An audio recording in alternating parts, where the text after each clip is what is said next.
আর যুবকরা half pant পরে রাস্তাঘাটে চলাফেরা করো, তুমি হাফ প্যান্ট পরে চলাফেরা করো।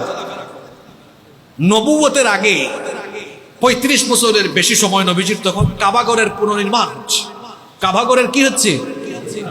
পুনর্নির্মাণ হচ্ছে। নবীজিও সেই কাজে অংশগ্রহণ করেছেন। তার মাথার মধ্যে, কাঁধের মধ্যে পাথর নিয়ে নিয়ে তিনি কাজে সহযোগিতা করছেন।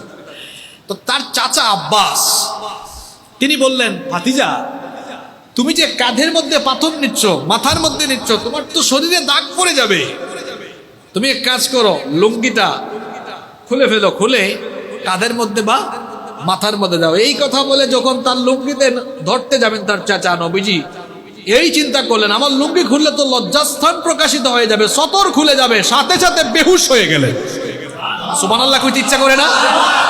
হুশ ফিরে আসলো, সাথে সাথে বলেন আমার লুঙ্গি কোথায়, কাপড় ঠিকঠাক আছে কিনা? দেখলেন ঠিক আছে। সুবহানাল্লাহ। ওই নবীর উম্মত, কাপড় চোপড় ঠিকঠাক নাই। আরে বাপ রে বাপ, কাপড় উঠাইতে উঠাইতে ছেলেরা তো উঠাই ফেলছে, হাফ প্যান্ট পরে হাঁটো। অনেক ছেলেরা আছে, আবার অনেকে তো আছে লুঙ্গি এমন ভাবে পরে মনে হয় লুঙ্গি কি বানাই ফেলছে ঝাড়ু। ঝাড়ু মানে বুঝেন না? একদম পায়ের যখন হাঁটে দেখা যায় একদম ঝাড়ু দিয়ে যায় সব। কি বলেন, এরকম হয় কি হয় না? পায়জামা পরে, প্যান্ট পরে একদম জুতার নিচে দিয়ে চলে যায়। নবীজি বলেছেন ওই ব্যক্তির সাথে কিয়ামতের দিন আল্লাহ কথা বলবেন না, তার দিকে আল্লাহ তাকাবেন না, তার সাথে আল্লাহ রাগ করে থাকবেন, তাকে আল্লাহ পবিত্র করবেন না, তাকে আল্লাহ জাহান্নাম থেকে মুক্তি দিবেন না। সাহাবীরা বললেন নবী সে কে?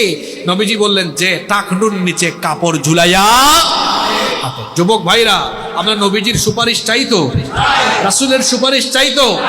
লুঙ্গি পরি, পায়জামা পরি, প্যান্ট পরি, থাকবে কোথায়? উপরে উঠতে উঠতে কি হাঁটুর উপরে? হাঁটুর নিচে। ফুটবল খেলবেন, ভালো কথা।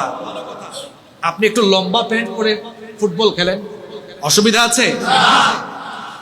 আর মেয়েদের অবস্থা তো আরো খারাপ, ওইদিকে আমি আর গেলাম না। তবে আপনাদেরকে বলে গেলাম, আমরা আমাদের মা, বোন, স্ত্রী, আমাদের ঘরের মহিলাদেরকে আমরা পর্দায় রাখবো ইনশাআল্লাহ। আসেন শেষ পয়েন্ট নিয়ে আলোচনা করে আমি শেষ করবো। আজকে নবীজির 8টি মর্যাদাই বললাম।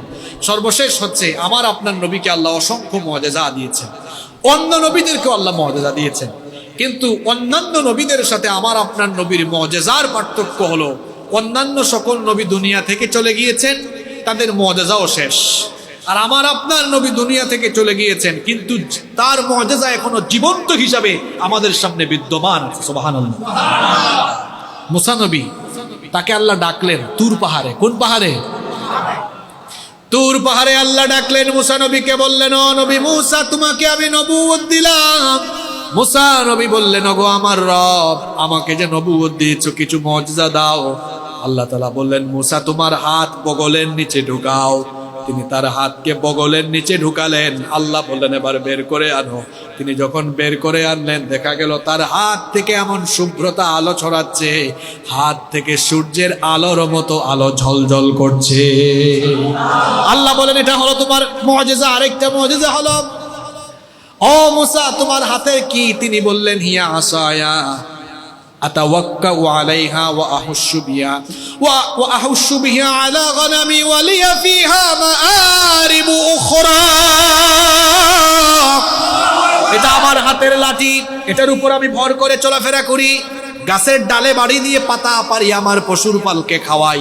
আল্লাহ বলেন এত লম্বা ডেফিনেশনের দরকার নাই, হাতের লাঠি ফেলে দাও।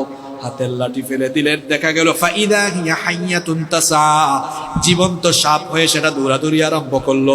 মুসা নবী ভয় পেলেন। আল্লাহ বললেন মুসা ভয় পেও না, লা তাখাফ, এটাকে তুমি ধরো। লেজে যখন ধরলেন আল্লাহ বললেন সানুঈদুহা ফি সিরাতিহাল উলা, আগের অবস্থায় ফিরাইয়া দিলাম, আবার লাঠি হয়ে গেল। এখন মুসা নবী দুনিয়া ছেড়ে চলে গিয়েছেন, হাতের লাঠি ফেললে এখন কি আর সাপ হবে নাকি?